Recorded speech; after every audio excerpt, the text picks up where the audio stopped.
Bonjour à tous.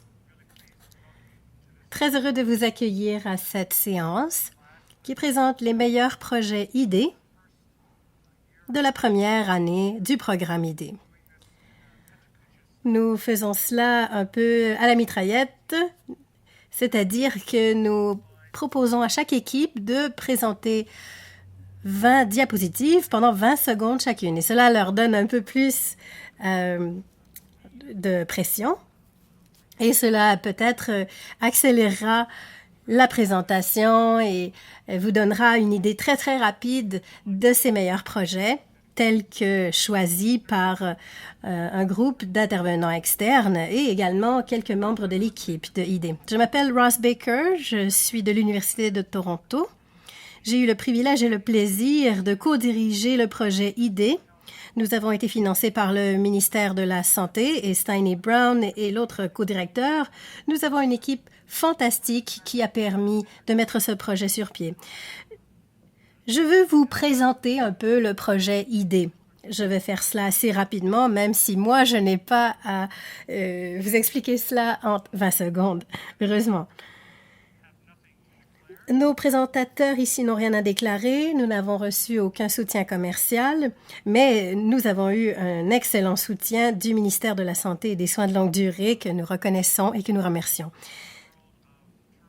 Nous vivons dans un monde très troublé. C'est une tempête dans le monde de la santé, non seulement en Ontario, mais dans le monde. Tous les systèmes ont des problèmes et se demandent comment améliorer la qualité et réduire les coûts ou maintenir les coûts. J'ai dîné avec Nick Barber hier et il m'a raconté ce qui se passait en Angleterre. L'Angleterre est passée d'une situation très difficile à une très bonne situation, mais maintenant, depuis quelques années, il semble que les réussites sont en train de perdre du terrain. Donc, évidemment, c'est une lutte pour tout le monde.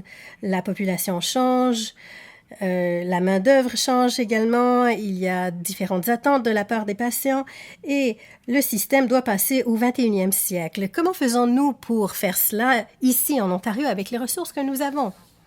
Il y a quelques années, 8 ans, nous avons fait une série d'études de cas des systèmes de santé très performants. Nous avons écrit un livre. Je ne vous ennuierai pas avec l'ensemble du livre, mais je veux vous dire que tous ces systèmes ont des éléments communs.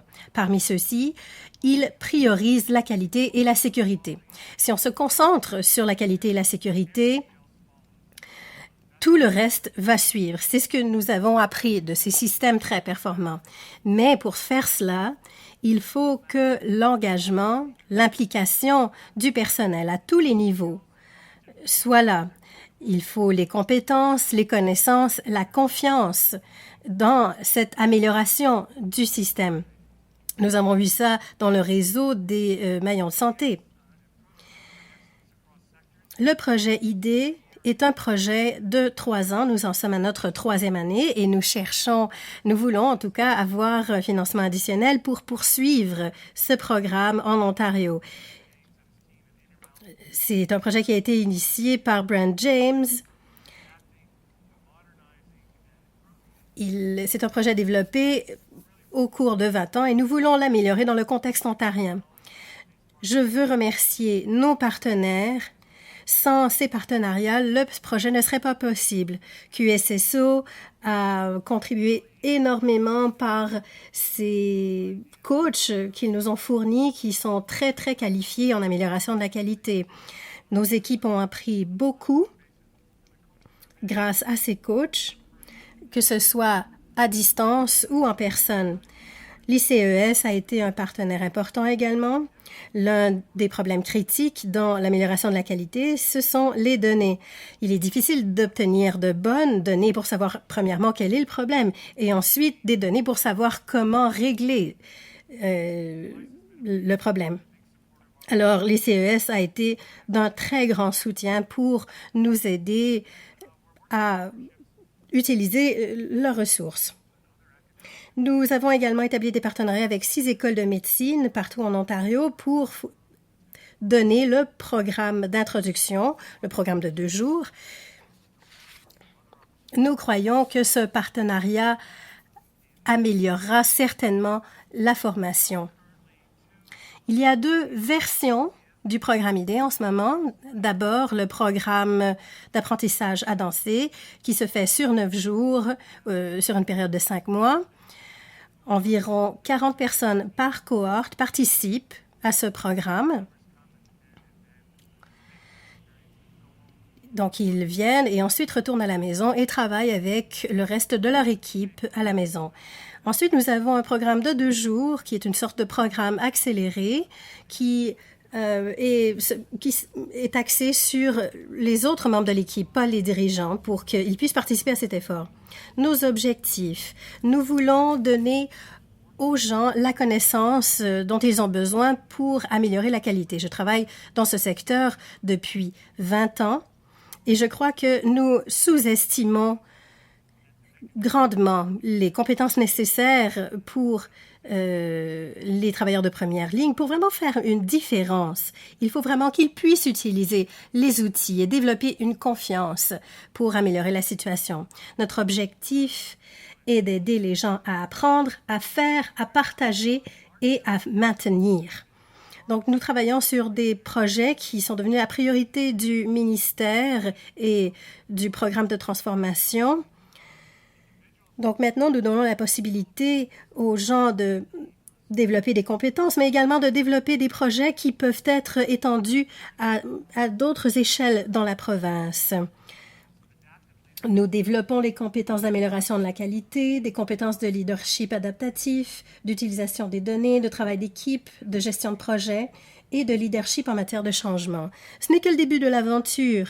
Nous disons aux gens, vous participez à ce programme de 9 jours, mais ne croyez pas que votre engagement se terminera à la fin. Vous devrez continuer à vous impliquer dans votre propre milieu. Donc, nous essayons de créer un écosystème de l'amélioration de la qualité grâce à IDEA, mais également grâce à d'autres projets de QSSO et d'autres projets directeurs dans la province. Nous avons un événement avec nos anciens d'IDEA et nous avions plus de 300 personnes dans la salle qui continuaient à être très, très impliquées et enthousiastes. Nous avons vraiment la possibilité de changer la donne en matière de soins de santé. Changer notre conversation, changer notre manière de penser quant à notre approche des problèmes pour créer une véritable culture de l'amélioration et nous donner les ressources, les compétences et la confiance pour le faire. Nous nous développons sur de nouvelles plateformes. Nous avons récemment lancé notre plateforme numérique hier. Il y a d'autres idées qui ont été proposées. Nous essayons de rendre ces outils, ces idées à tout le monde dans la province. Donc aujourd'hui, nous allons parler de certains de ces projets. Les chefs d'équipe présenteront ce qu'ils ont appris, ce qu'ils ont réussi à faire au cours de leur projet. Nous avons fait un examen structuré de toutes les équipes dans la première année et nous avons donné des prix selon la qualité, selon également l'ampleur du changement qui a été fait. Et également par rapport à la capacité qu'ils ont développée au sein de leurs organismes pour améliorer la qualité. Alors, je vais tout de suite passer la parole à Michelle pour qu'elle fasse son exposé.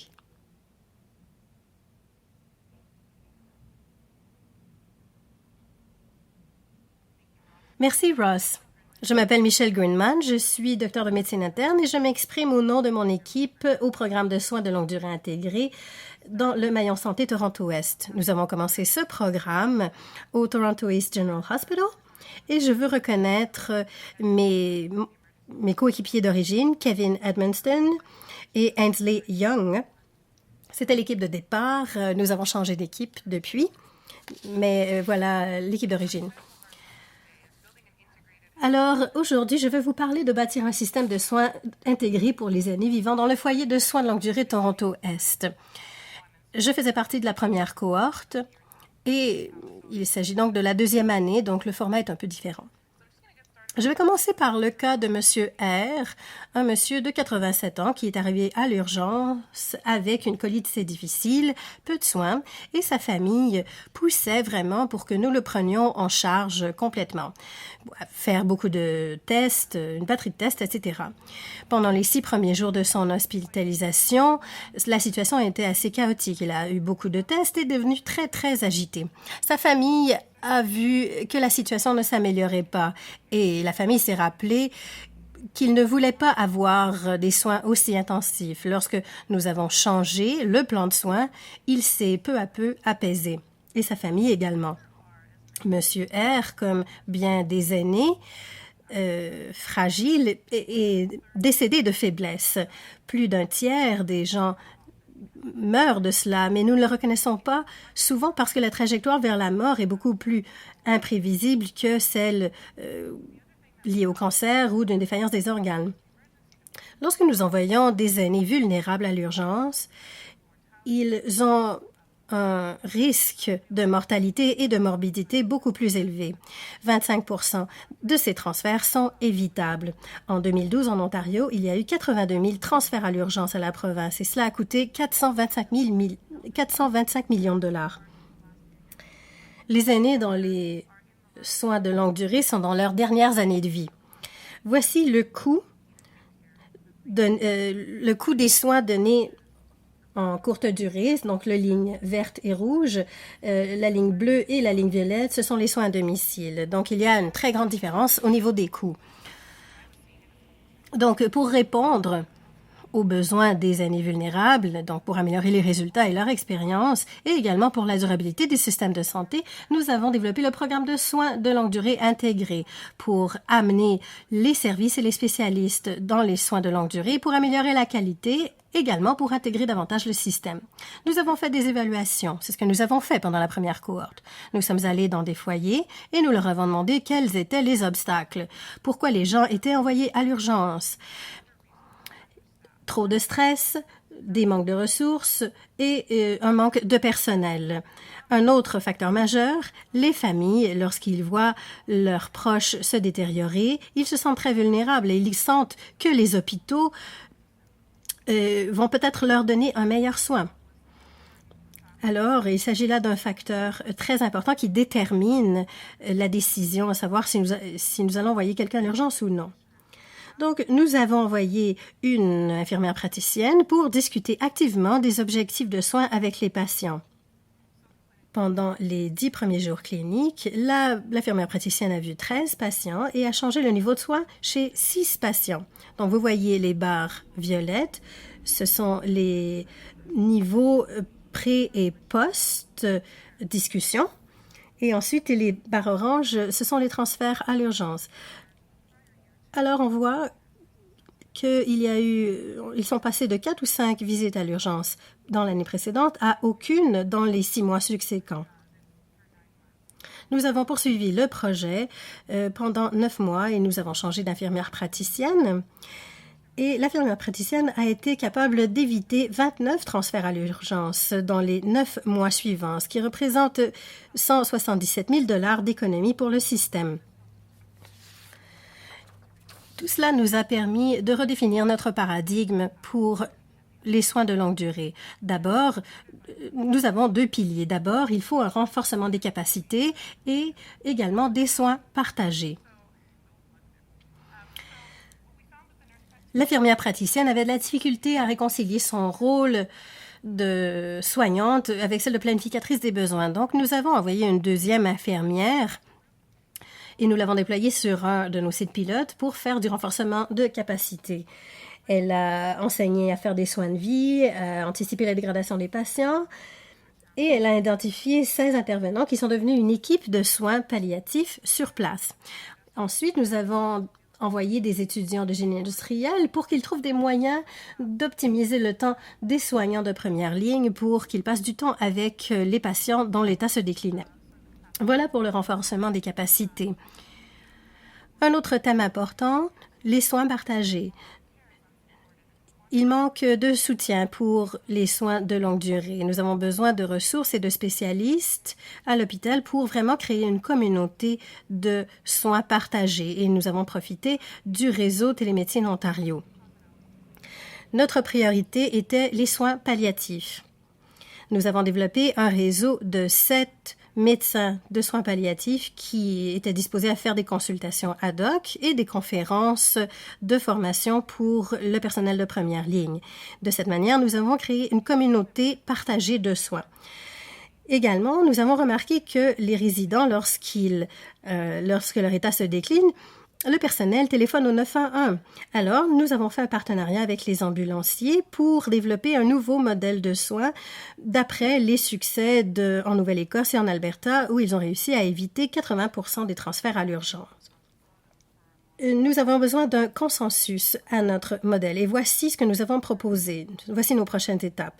Nous devons envoyer une infirmière pour renforcer la capacité dans différents sites.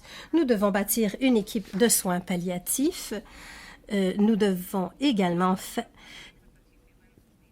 et l'une des questions qu'on nous a posées, est-ce que ce sera durable? Est-ce que les coûts seront raisonnables? Nous avons fait une modélisation économique et nous avons découvert que nous pouvions faire énormément d'épargne, plusieurs millions de dollars sur 2 ans. Notre objectif est de vraiment créer un système intégré dans les soins de longue durée.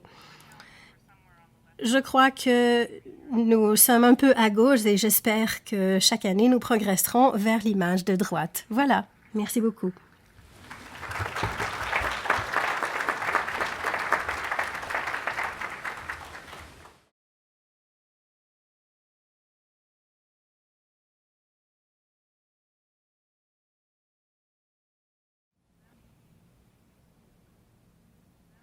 Bonjour, je m'appelle Laurie Van Fort. Je suis physiothérapeute au London Health Science Center. Je fais partie de la 3e cohorte de ID avec ma partenaire Meredith Sharp, une infirmière autorisée. Nous avons commencé un projet d'amélioration de la qualité pour prévenir le déclin fonctionnel. Nous avons reçu le prix 2014 des anciens pour la meilleure utilisation du cycle PDSA. Voici le problème. Le lit d'hôpital et la durée et le temps que les patients passent dans le lit. Les gens pensent qu'ils ont besoin de rester au lit pour récupérer, mais la réalité, c'est qu'ils perdent de la force et de la mobilité et qu'ils risquent davantage de complications. Notre objectif était d'augmenter de 5% le nombre de patients qui reçoivent leur congé de notre unité pour retourner à la maison. Cela réduirait la demande pour la rééducation et pour les soins de longue durée. Nous devions impliquer les patients dans des activités quotidiennes pour empêcher un déclin dans leurs fonctions pendant qu'ils étaient à l'hôpital, alors qu'ils récupèrent d'une blessure ou d'une chirurgie. Nous avions besoin d'une approche interdisciplinaire centrée sur le patient et la famille et nous voulions incorporer les principes de l'initiative Bougeons et des hôpitaux adaptés aux aînés. Nous voulions augmenter la sensibilisation du personnel et mieux éduquer le personnel sur comment il pouvait aider à prévenir ces complications. Un sondage nous a permis d'identifier des obstacles. Nous avons également identifié 2 possibilités d'amélioration, la communication dans l'équipe et les soins collaboratifs. Les données qualitatives que nous avons obtenues nous ont permis de nous attaquer à certains problèmes de communication au sein de l'équipe pour atteindre notre objectif commun. Nous avons passé par 20 cycles PDSA. Nous avons commencé par des changements à petite échelle et ensuite nous avons étendu nos changements à mesure que nous voyions une amélioration. Notre idée principale, nous voulions augmenter la fréquence de mobilisation quotidienne des patients. Nous n'avions pas beaucoup de données là-dessus, donc nous devions trouver un système d'indicateurs qui ne soit pas un doublon de ce que le personnel faisait déjà. Nous avons utilisé des petites notes sur les portes pour que le personnel puisse collecter de l'information. Nous voulions avoir 80% des patients mobilisés au moins 3 fois par jour. Nous sommes passés de 17% à 85% de réussite. Nous avons de la difficulté à maintenir notre réussite à travers le temps. Nous avons décidé d'utiliser un moyen amusant pour impliquer les familles.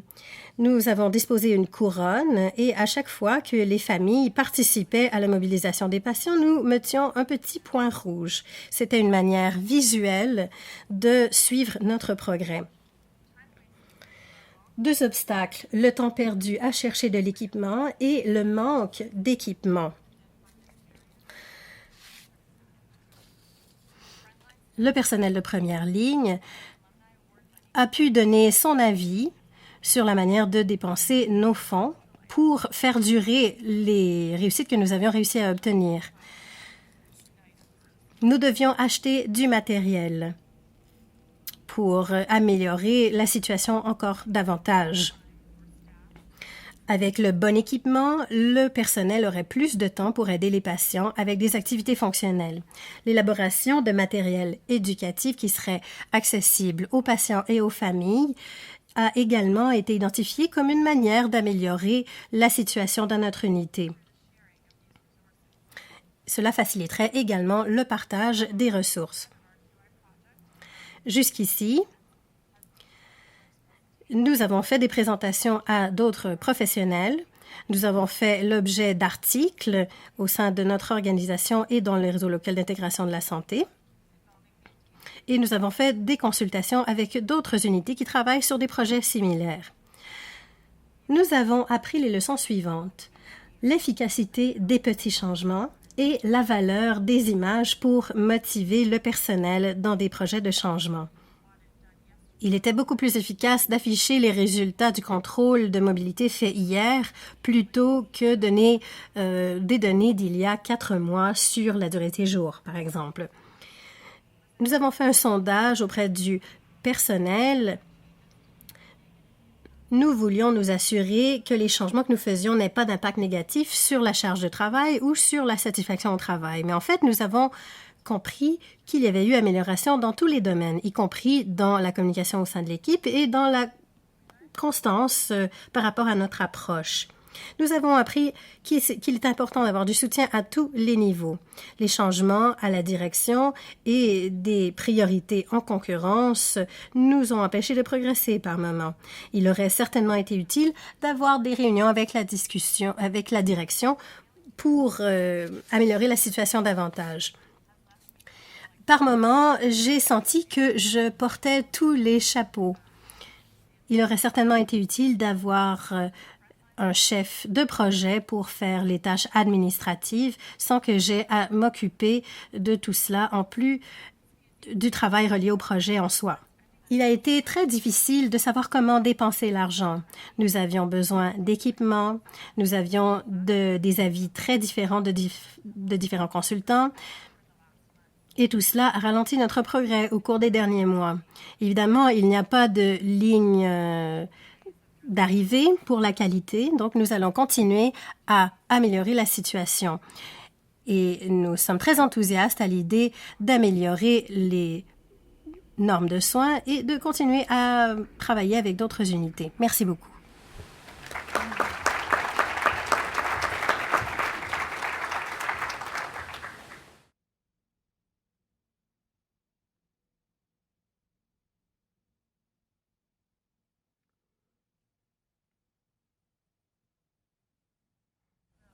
Bonjour, je m'appelle Gail Seddon du Casque Toronto Centre.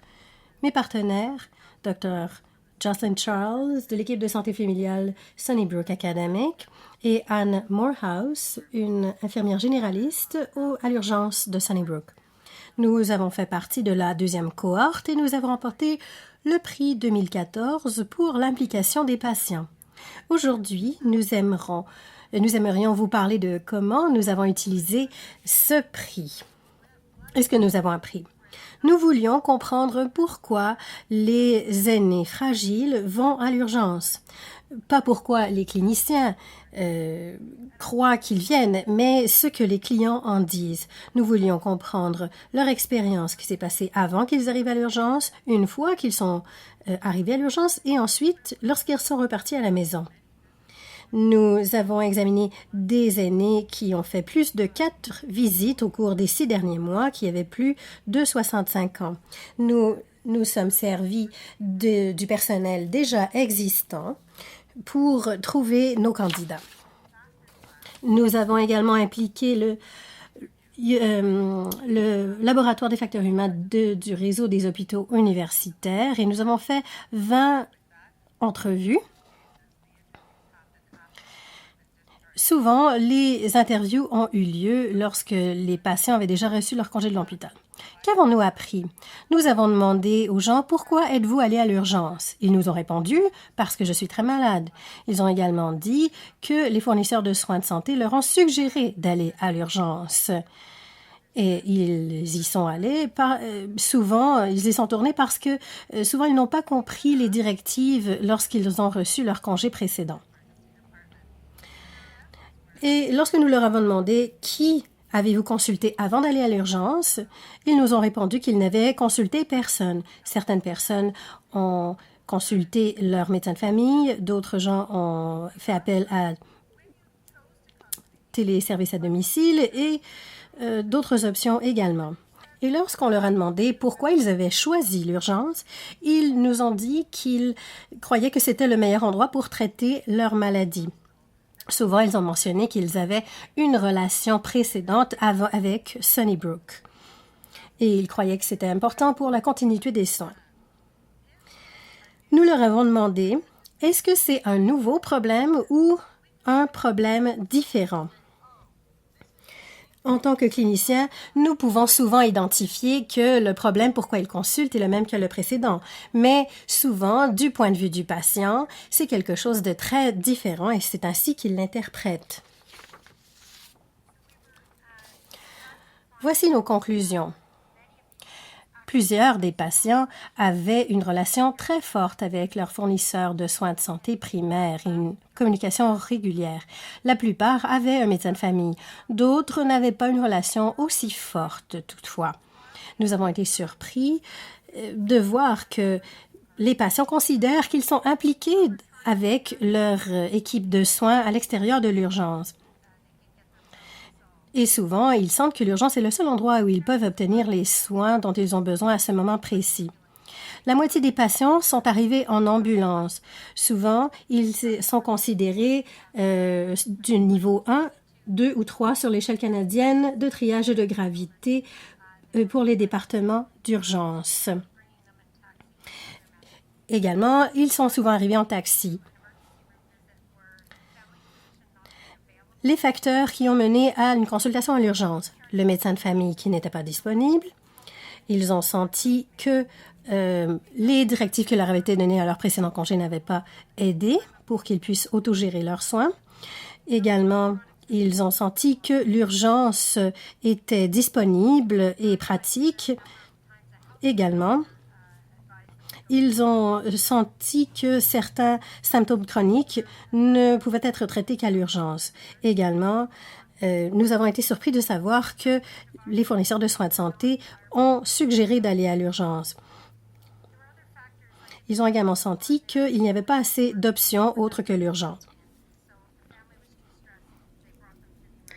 Également, il semble y avoir un lien de dépendance par rapport à la famille. Si la famille est trop stressée, ils amènent le patient à l'urgence. Les options de transport ne sont pas toujours disponibles également. Donc, comme vous voyez, il y a beaucoup de facteurs qui jouent sur le choix de l'urgence. Donc, nous devons développer des outils pour aider les patients de manière à mieux personnaliser les soins à leurs circonstances. Quelques exemples. Un homme de 82 ans qui vit seul, sans famille, il a des douleurs articulaires très graves et il va à l'urgence parce qu'il ne peut même pas se lever de son lit tellement la douleur est forte. Il a des problèmes de communication, il va à Sunnybrook. Certainement, il a un médecin, mais il a de la difficulté à obtenir un rendez-vous. Il apprécie les soins qui lui sont fournis au casque. Ensuite, un autre monsieur qui a une femme qui le soutient. Et il apprécie les casques, mais il sent que cela interfère avec son indépendance. Il cherche un médecin de famille. Il cherche d'autres options pour régler son problème médical plutôt que de toujours se rendre à l'hôpital. Alors, il doit y avoir un changement dans ces espèces d'épisodes de soins en série pour vraiment augmenter la responsabilité, la redevabilité et la responsabilité partagée. Il faut que les patients soient davantage impliqués. Nous sommes en train d'analyser nos données pour trouver d'autres options à l'urgence.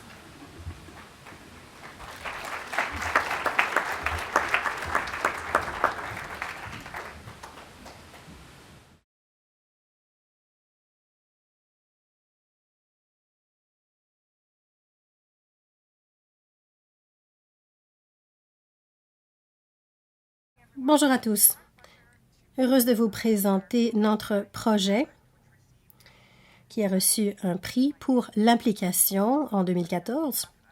Je suis ici au nom du programme de chirurgie bariatrique des Toronto Western Hospitals. Nous voulions réduire le nombre de patients qui ne se présentaient pas à leur rendez-vous de suivi. Nous recevons 2000 références par année pour la chirurgie et nous suivons les patients sur une période de 5 ans. En poussant les patients à respecter leur rendez-vous, nous pouvons augmenter les chances du patient de voir son état s'améliorer, d'avoir une perte de poids durable, d'avoir une rémission stable des comorbidités liées à l'obésité et une meilleure qualité de vie. Nos objectifs. D'ici à 2015, nous voulions améliorer l'état des patients ayant eu une chirurgie bariatrique en augmentant le taux de présence au rendez-vous de suivi de 30 %.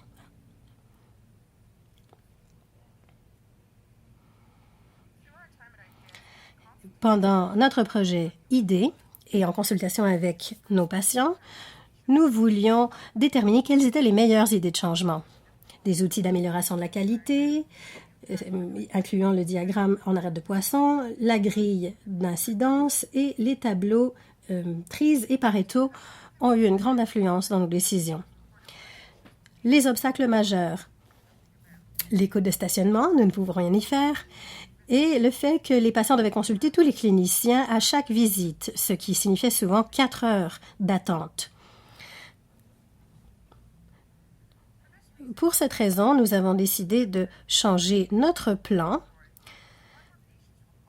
Nous avons appelé les patients à l'avance pour leur demander quel clinicien ils croyaient qu'ils devaient voir. L'objectif était d'éliminer le gaspillage et d'améliorer la relation patient-fournisseur de soins de santé grâce à des services personnalisés.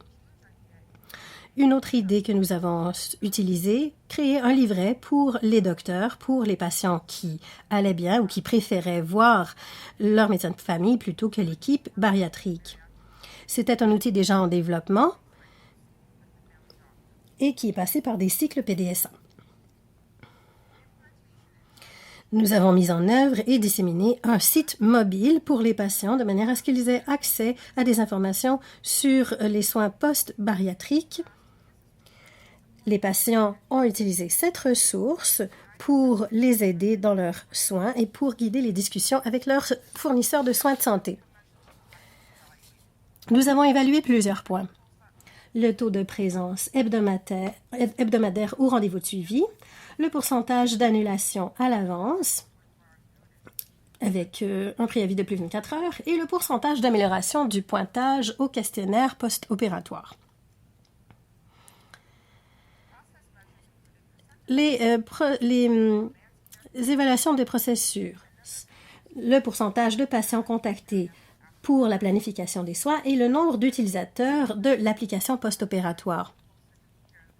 Nous avons également évalué le taux de satisfaction des patients et le nombre d'évaluations pré-chirurgicales et le nombre de visites à l'urgence par mois après l'opération. Nous avons évalué nos données en utilisant ChartRunner. Nous avons découvert que les taux d'annulation à l'avance ont augmenté. Mais il n'y a pas eu de changement quant au nombre de patients ne s'étant pas présentés ou au nombre de rendez-vous respectés. Nous étions confus. Alors nous avons analysé davantage nos données. Nous avons constaté une hausse du nombre de rendez-vous pré-chirurgie par semaine et de rendez-vous d'urgence post-chirurgie. Nous en avons conclu que les annulations à l'avance libéraient 8 cases horaires par semaine qui ont été comblées par des évaluations pré- et post-opératoires d'urgence. Les données sur l'expérience des patients ont révélé les constatations suivantes. 1587 patients, donc 5676 rendez-vous, ont été contactés entre août 2014 et juillet 2015. 78% des patients signalés se sentir mieux préparés pour le rendez-vous, 73,2% ont aimé choisir les cliniciens à consulter et 81% ont voulu choisir les cliniciens pour leur rendez-vous subséquent. Nous n'avons pas vu de diminution des rendez-vous non respectés, mais les résultats positifs nous ont encouragés à continuer. Nous avons fait une analyse de coûts. Nous avons épargné 428 $ par semaine ou 17 500 $ en coûts directs pendant la durée du projet, soit 41 semaines. Nous formons des patients bénévoles à effectuer les appels de planification pré-rendez-vous. Cela permet d'épargner et de poursuivre sur notre lancée en faisant de la formation. Grâce à la bourse, nous avons embauché un gestionnaire de projet très important pour la collection et l'analyse de données. Nous avons partagé nos conclusions au Sommet canadien annuel sur l'obésité et au Forum international sur la qualité et la sécurité en soins de santé. Nous avons introduit des outils d'amélioration de la qualité pendant notre séminaire annuel destiné à toute l'équipe bariatrique. L'objectif est de disséminer nos connaissances au sein du réseau bariatrique de l'Ontario pour plus d'efficacité dans ces centres également. Nous n'aurions pas pu mener ce projet sans le soutien d'idées de notre équipe bariatrique, de nos directeurs et de nos patients. Nous évoluons dans une culture d'innovation et de changement qui nous a permis de mettre en place nos idées sans trop de résistance, en adoptant une approche systématique. Nous sommes très reconnaissants et très chanceux. Finalement, une leçon apprise. Si les données n'existent pas, collectez-les. Si vous n'observez pas les changements escomptés, cherchez d'autres solutions. Vous n'avez peut-être pas mis en place le changement escompté, mais ça ne signifie pas que vous ne pouvez pas avoir une incidence sur l'ensemble. Merci.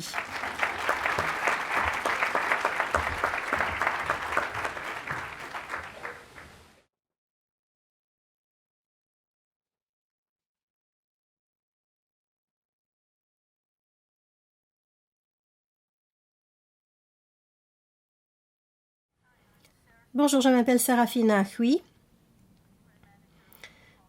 Je travaille au Centre Saint-Paul-l'Amoureux. Avec un autre gestionnaire de programme, nous avons fait le programme avancé l'année dernière. Nous travaillons depuis en équipe avec le soutien de QSSO et Derry Strong, ainsi que le soutien de notre équipe de gestion dans notre centre pour transférer nos apprentissages en matière d'amélioration de la qualité. Je voudrais remercier Melinda Lau pour sa contribution au projet. Elle est partie en congé de maternité ce mois-ci. Notre centre est une agence à but non lucratif qui fournit des services de soutien à la communauté pour les adultes plus âgés et les aînés de Toronto, de la région nord-est de Toronto. Nous avons 140 employés. Voici une présentation du progrès que nous avons fait depuis 6 mois, depuis que nous avons reçu le prix des anciens pour le renforcement des capacités. Notre objectif est d'atteindre une amélioration de la qualité durable d'ici mars 2016. Première réussite, 50% du personnel et 80% des membres du conseil d'administration ont fait un sondage sur la culture d'entreprise. L'objectif était d'évaluer la capacité du centre à faire de l'amélioration de la qualité. Les participants ont complété le sondage en ligne ou sur papier. Il y avait 26 déclarations axées sur 6 domaines. Les connaissances en matière d'amélioration de la qualité, les compétences, les capacités, les services aux clients, le leadership, les systèmes et les processus, le travail d'équipe et l'utilisation des données. Nous sommes forts en travail d'équipe et par rapport à la satisfaction des clients, mais nous devons travailler sur les connaissances, les compétences et la structure en matière d'amélioration de la qualité et nous avons besoin de davantage de participation des leaders. Deuxièmement, le personnel et les membres du conseil d'administration ont accès à de meilleures ressources. Nous avons offert des séances de formation d'1 heure. Pendant nos séances de formation, tout le monde peut parler des idées reliées à l'amélioration de la qualité. Partager des idées, parler des forces et des problèmes auxquels nous faisons face tous les jours. Nous avons utilisé le programme pour adultes lié au projet d'amélioration de l'utilisation et de cette manière, le personnel et les membres du conseil d'administration comprennent bien le concept d'amélioration de la qualité. Le message clé: l'amélioration de la qualité demande que l'équipe interprofessionnelle travaille très fort. Les principes d'amélioration de la qualité sont en ligne avec la mission et les valeurs de notre centre. Dans la formation, nous parlons des raisons qui motivent l'amélioration de la qualité et également le champ d'action. Pour la formation, tout le monde a appris les méthodes d'amélioration de la qualité. Nous avons donc une langue commune. Les participants ont également une expérience pratique. Le matériel de formation est affiché sur Internet et nous avons des kiosques d'amélioration de la qualité. De cette manière, il est plus facile pour le personnel d'avoir accès aux ressources, de recevoir des mises à jour, même s'ils n'ont pas accès à Internet. Troisième réussite. Nous avons disséminé le projet d'utilisation du programme pour adultes et les idées de changement à d'autres programmes également. Nous avons agi au niveau des stratégies d'intervention et il y a une nouvelle catégorie de raisons d'annulation de rendez-vous. Nous surveillons les données de tous les programmes, nous partageons les données avec les équipes et nous tentons de trouver des domaines où nous pouvons nous améliorer. Quatrième réussite. Le personnel est vraiment attiré par la formation. 50% de notre personnel a suivi l'une ou l'autre des séances de formation en amélioration de la qualité. 80% d'entre eux ont dit que la séance de formation était bonne ou excellente. Ils ont senti qu'ils apprenaient quelque chose d'utile et de pertinent. L'an dernier, nous n'avions que 5 membres du personnel impliqués dans l'amélioration de la qualité et maintenant, nous avons 80 membres du personnel qui connaissent les processus d'amélioration de la qualité. Le personnel a également partagé ce qu'ils ont appris pendant les séances de formation. Ils ont appris sur la mission, sur les mesures, sur les PDSA, sur les résultats et sur les indicateurs. Ils ont également appris de cette expérience partagée. Tout cela a attiré l'attention du conseil d'administration et plusieurs membres ont exprimé le souhait de participer à nos séances de formation.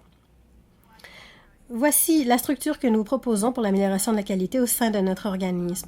Le comité développera et élaborera des plans et des projets d'amélioration de la qualité selon les problèmes identifiés. Nous utiliserons des données existantes de différents rapports. Nous continuerons d'impliquer tout le monde, y compris les bénévoles et les soignants, et nous croyons que d'ici mars 2016, notre centre arrivera à avoir une capacité durable d'organiser des changements pour une amélioration constante de la qualité et pour l'excellence. Merci beaucoup.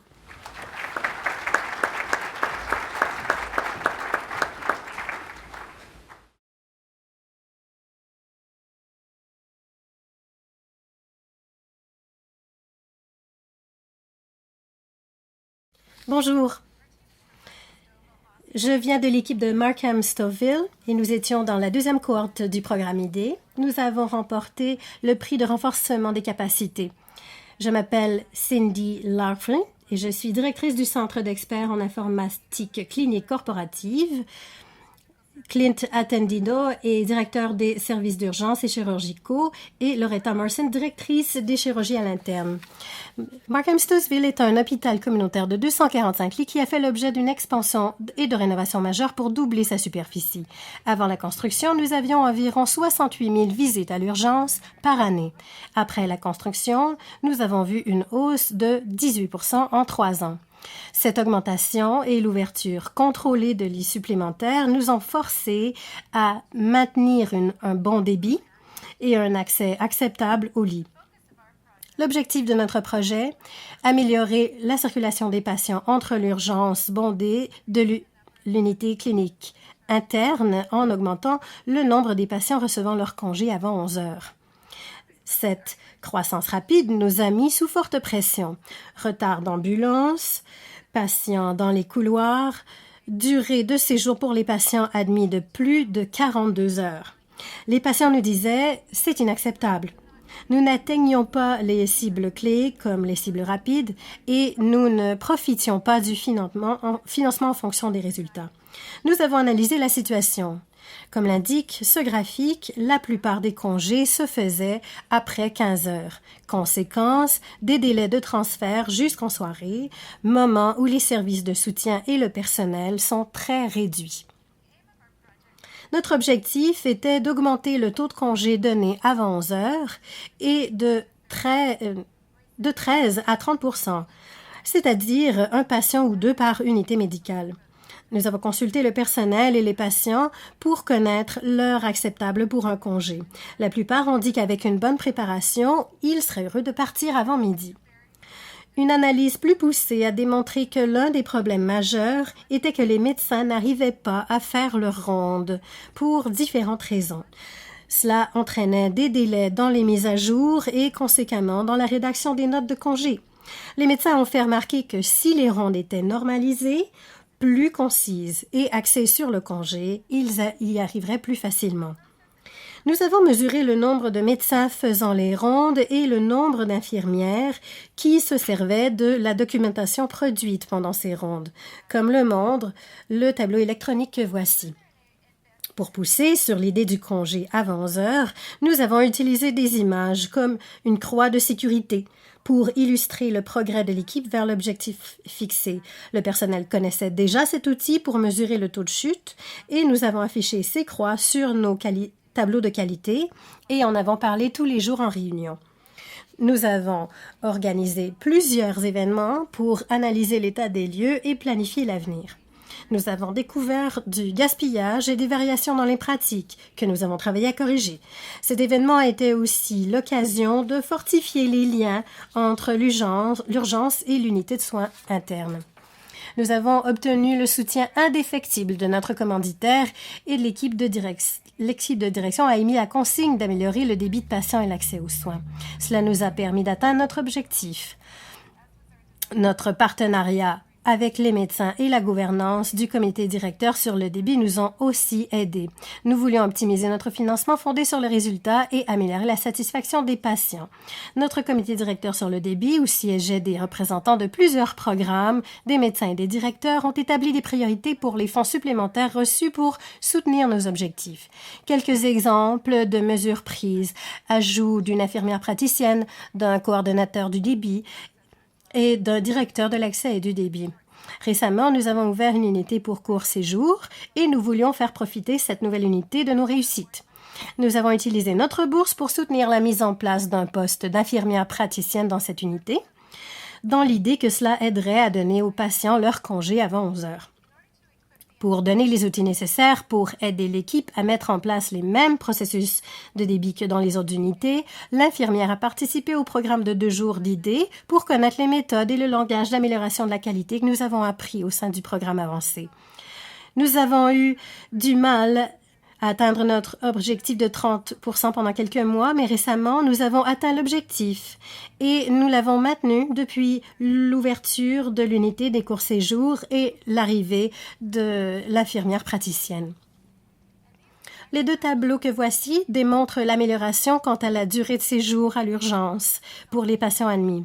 Nos plus récents résultats démontrent que nous sommes en deçà de notre objectif de 30 heures. On attribue ces résultats aux différents projets de financement fondés sur les résultats amorcés en 2015, en avril, dont l'ouverture de l'unité de court séjour. Et il y a une infirmière praticienne. Nous nous efforçons de garder le contrôle. Comme dans tous les organismes, plusieurs priorités se font concurrence. La question de l'Ebola, la saison de la grippe, les problèmes constants quant aux autres niveaux de soins et autres priorités. Tout cela a détourné notre attention de nos objectifs premiers. Récemment, nous avons dû préciser le rôle de l'infirmière praticienne dans l'unité de court séjour. Les médecins étaient très heureux d'avoir une personne de plus, croyant que cela les soulagerait d'un peu de travail. Il a aussi été difficile de placer les bons patients dans cette unité. La rumeur voulant que le débit soit meilleur et mieux coordonné dans cette unité s'est répandue et tous les médecins se sont mis à demander qu'on y admette leurs patients. Notre plan d'amélioration pour les prochains mois. Avoir une infirmière attitrée à l'unité des courts séjours jusqu'à la fin de l'année plutôt que de la faire travailler sur toutes les unités. Clarifier le rôle de tous les intervenants. Et réitérer notre engagement quant au congé avant 11 heures. Cela demeure une priorité pour nous encore cette année. Merci.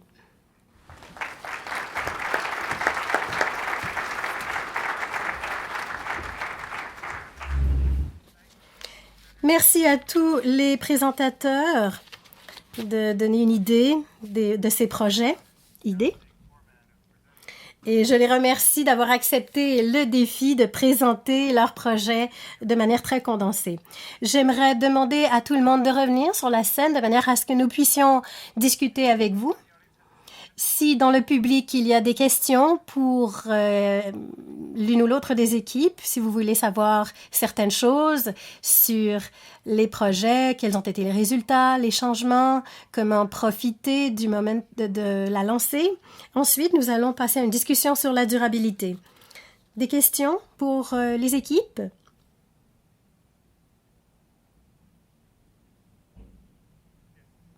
Oui, allez-y. À propos de la croix de sécurité. On m'a posé beaucoup de questions là-dessus. Nous l'avons utilisée dans notre hôpital pour illustrer nos indicateurs, nos objectifs. Chaque croix représente un mois. Les nombres sur la croix sont les jours du mois où ils atteignent les objectifs. Il y a plusieurs couleurs. J'ai fait cette croix sécurité. Si nous atteignions notre objectif de congé avant 11 heures, 30%, nous mettions la couleur verte. Sinon, c'était jaune ou rouge. Graduellement, nous avons vu un passage du rouge au vert et nous en discutions en réunion. Alors, oui, c'est ça, nous sommes passés du rouge au vert à mesure que nous atteignions nos objectifs. C'est vraiment une mesure visuelle très intéressante. D'autres questions pour l'équipe? Oui, Lynn. Merci beaucoup.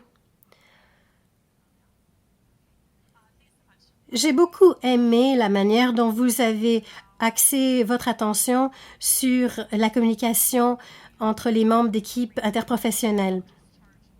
Un des bons exemples, c'est la ronde. Pouvez-vous nous dire comment vous avez procédé pour ces rondes? Combien de temps durait-elle? Qui était là? Quelles sont les leçons apprises? Loretta, vous voulez intervenir? Non, d'accord.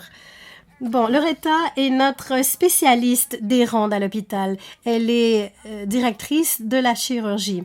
Sur toutes les unités, et nous avons tenté de normaliser la situation, nous avions des gestionnaires et des membres d'équipes interprofessionnelles qui se rendaient dans les différentes unités pour voir quelles étaient les variations dans les rondes. Normalement, sur notre unité chirurgicale, toute l'équipe se rassemblait autour du tableau électronique. Les infirmières avaient entré les données sur le tableau à l'avance pour que tout le monde puisse les voir pendant la petite réunion. Et tout le monde écoutait quels étaient les obstacles pour donner le congé aux patients.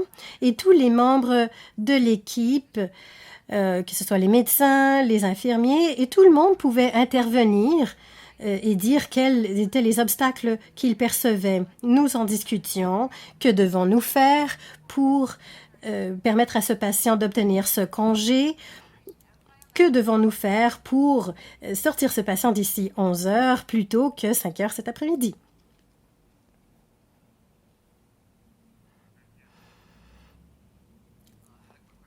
Une question très rapide sur la chirurgie bariatrique.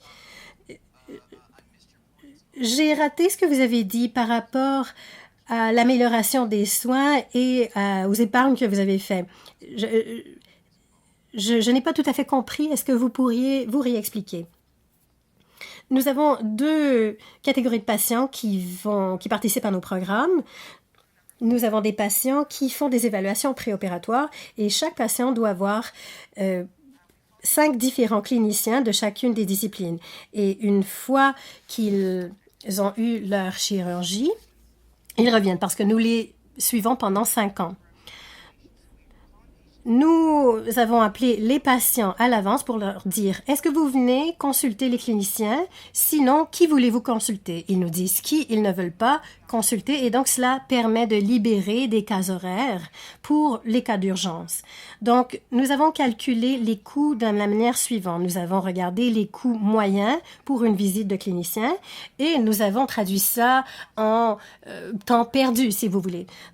Donc, pour chaque heure de clinicien, cela coûte 55 $. Donc, si on fait 55 $ par 8 rendez-vous par semaine, c'est 428 par semaine et donc 17 500 $ pour l'ensemble du projet. D'accord, alors j'aimerais passer à des questions un peu plus larges qui concernent tous les projets. Nous avons une bonne diversité quant aux objectifs. Les secteurs dans lesquels ils sont impliqués, les idées qu'ils ont présentées et les résultats également.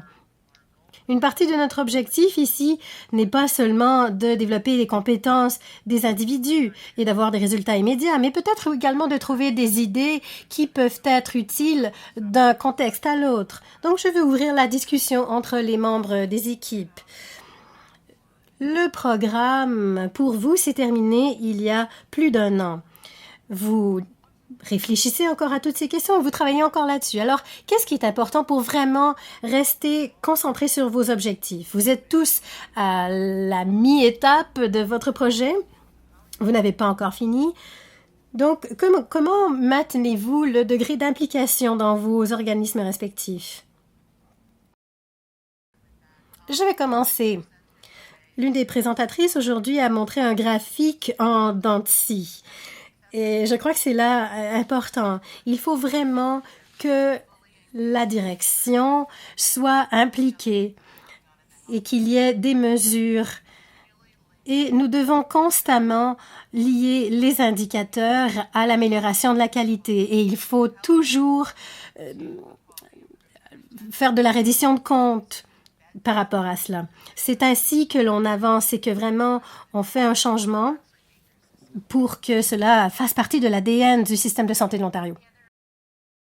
Et je crois qu'il faut être également très persévérant. Bien souvent, on se dit, ça y est, on arrête. Et on réalise que c'est vraiment un escalier, n'est-ce pas? J'ai bien aimé l'image de l'escalier. Ce n'est jamais fini. Il y a toujours quelque chose de plus à faire pour améliorer le projet. Et cela donne de l'énergie à l'équipe.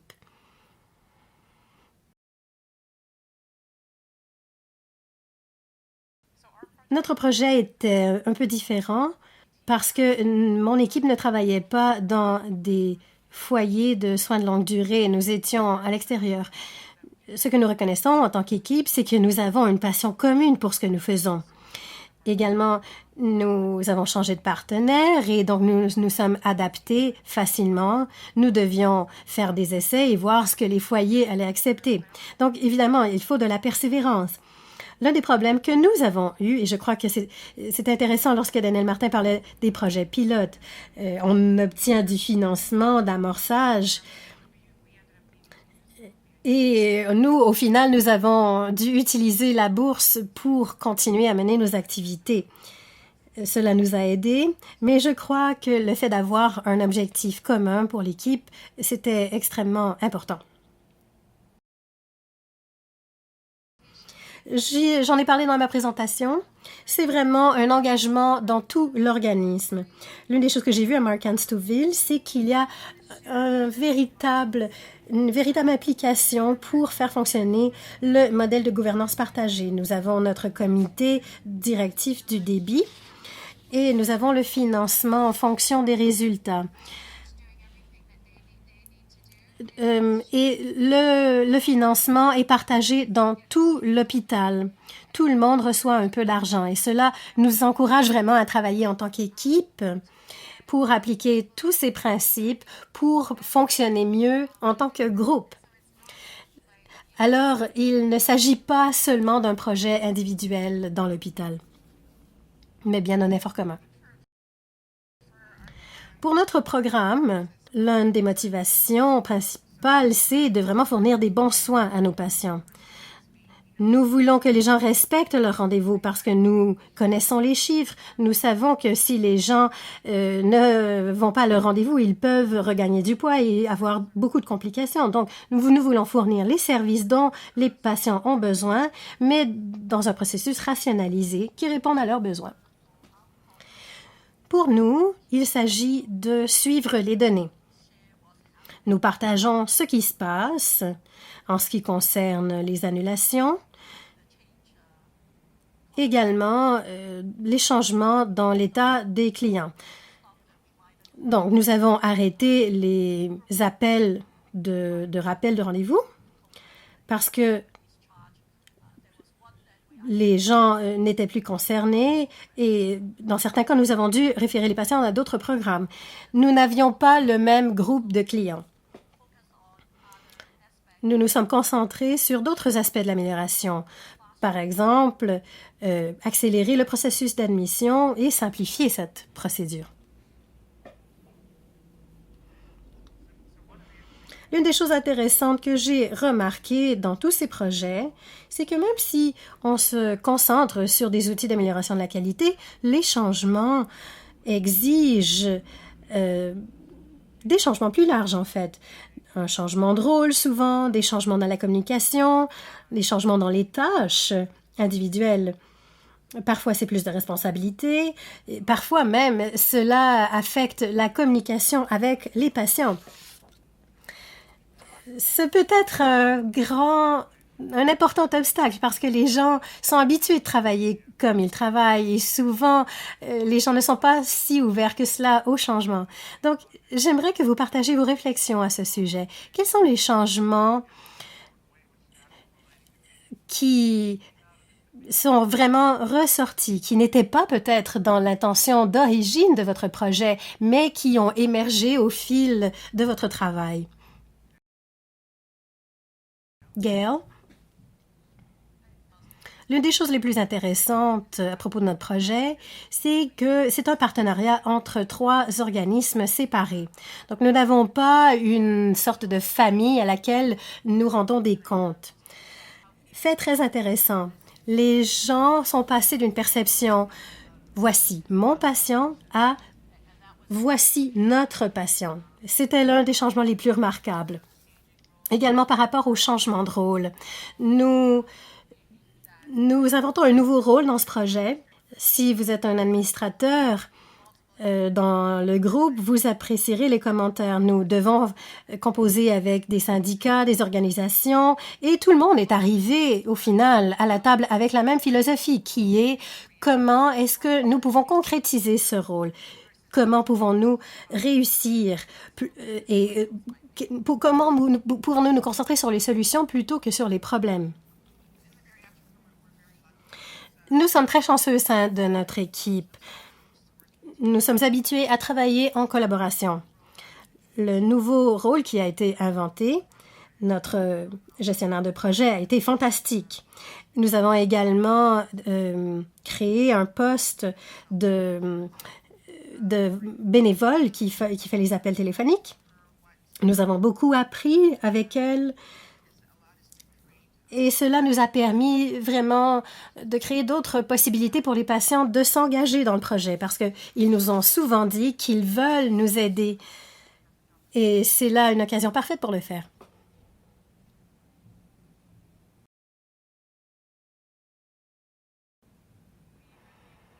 Nous avons appris que la communication était extrêmement importante. Nous avons compris que même si nous travaillions en équipe, souvent nous ne nous parlions pas vraiment. Et lorsque nous avons commencé à le faire, plutôt que de tout simplement tenir pour acquis les intentions des autres membres de l'équipe, nous avons été en mesure de faire une meilleure planification de soins pour nos patients et nous avons vu de meilleurs résultats.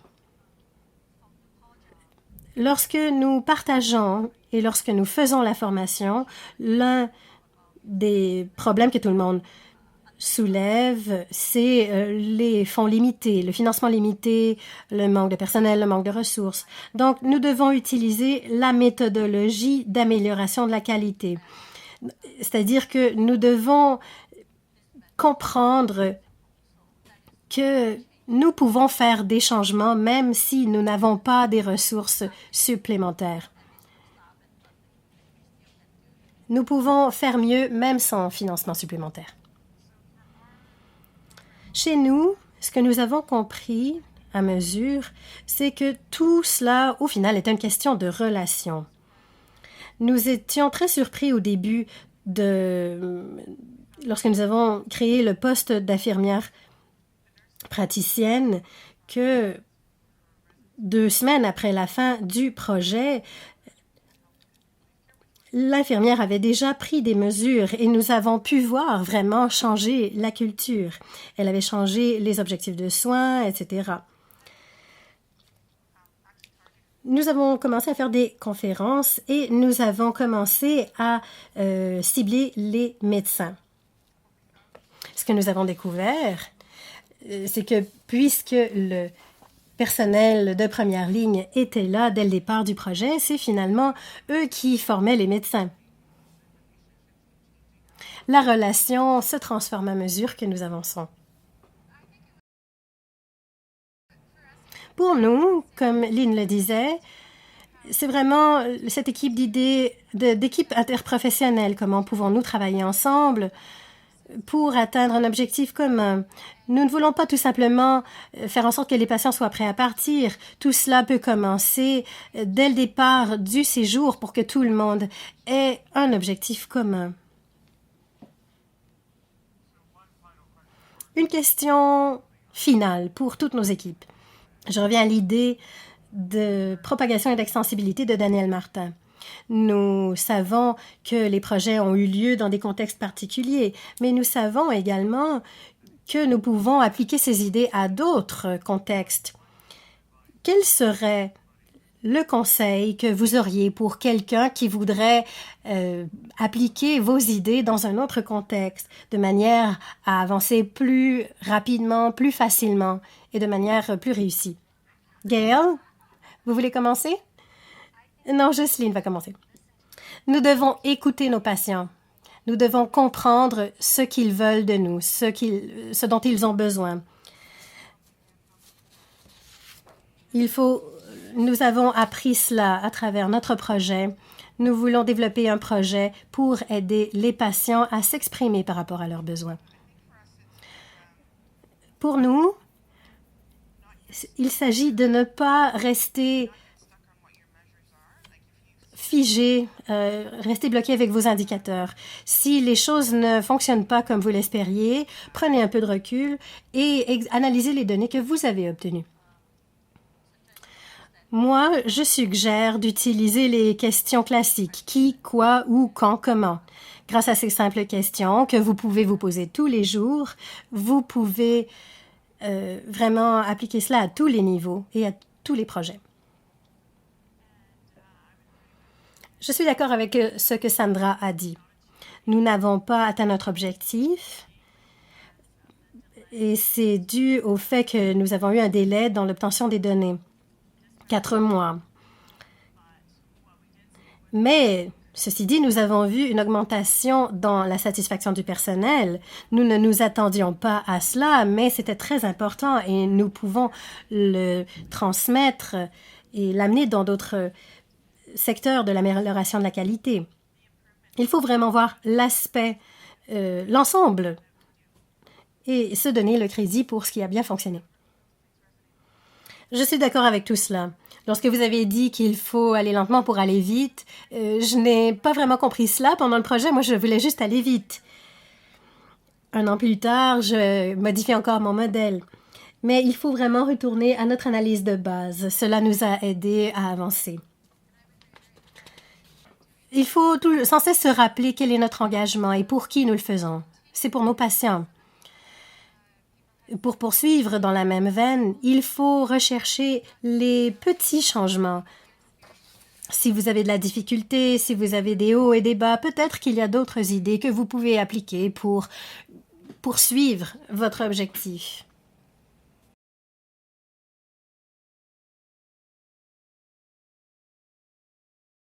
Avant de conclure, j'aimerais remercier plusieurs personnes dans la salle qui nous ont aidés à organiser. Viviane Yu, Christine Shea, Gillian Ridsky. S'il vous plaît, levez-vous. Et Cynthia Majeski, s'il vous plaît. Please.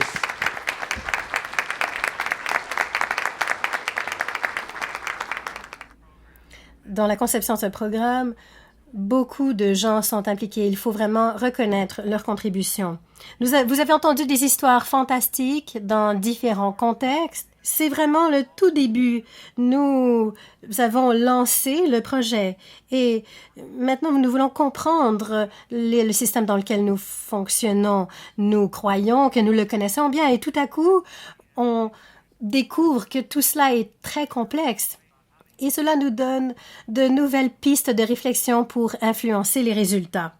Cela a l'air d'être fait à petite échelle, mais cela nous aide à comprendre comment fonctionnait le système dans son ensemble pour vraiment bâtir du soutien, pour vraiment impliquer le personnel. Nous pouvons voir que les choses peuvent être différentes pour le personnel et pour les patients. S'il vous plaît, aidez-moi à remercier nos présentatrices.